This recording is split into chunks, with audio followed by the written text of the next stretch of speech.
স্কিনটাকে প্রেপ করে নিয়েছি মেকআপ করার আগে।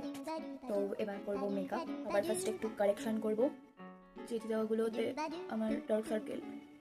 মেয়েরা এরকমভাবে কথা বলতে বলতে কোনোদিন আমি মেকআপ করিনি, যদিও যাই হোক যেমনই হোক তোমরা একটু ম্যানেজ করে নিও।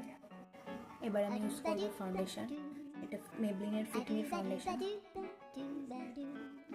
দিস বিউটি কনসিলার হাইলাইট এরিয়াগুলোকে হাইলাইট করার জন্য। আজকে মেকআপটা একটু ডিফারেন্ট করার ট্রাই করবো। জানি না এরকম বোল্ড টাইপের মেকআপ আমি কখনো করিনি, তো আই উইল ট্রাই। জানি না কতটা বোল্ড হবে, কারণ আমি সবসময় সফট টাইপের মেকআপই করি, সিম্পল লুক একদম।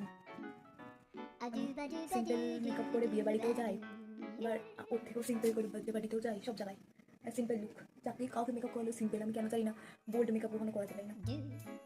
খুব বেশি গ্লো সবুজ নীলা লাইট শ্যাডো ওরকম দিতে পারি না, কেন জানি না। এই টিনটা অ্যাপ্লাই করবো অ্যাজ আ ব্লাশ। ব্লাশটা একটু বেশি দিতে পছন্দ করি, কারণ ব্লাশ তোমাকে নিজেকে ব্লাশ করাতে হবে। At the end of the day তোমাকে কেউ ব্লাশ করাবে না, তো নিজের ব্লাশ নিজেই করাও। এরকম সস্তার মোটিভেশন চাইলে আমার ভিডিও দেখো, আমি সস্তায় মোটিভেশন দিয়ে দিচ্ছি তোমাদেরকে। জানি প্রচুর ফালতু বকছি, কিন্তু কিছু করার নেই। কাজ না থাকলে মানুষ অনেক কিছু করে, আমার এখন কাজ নেই, ওই জন্য আমি এখন ফালতু বকছি। এবার হালকা লুজ পাউডার দেবো, লুজ পাউডার দিয়ে হালকা করে সেট করে নেবো মেকআপটা। মাস্কারা অ্যাপ্লাই করবো।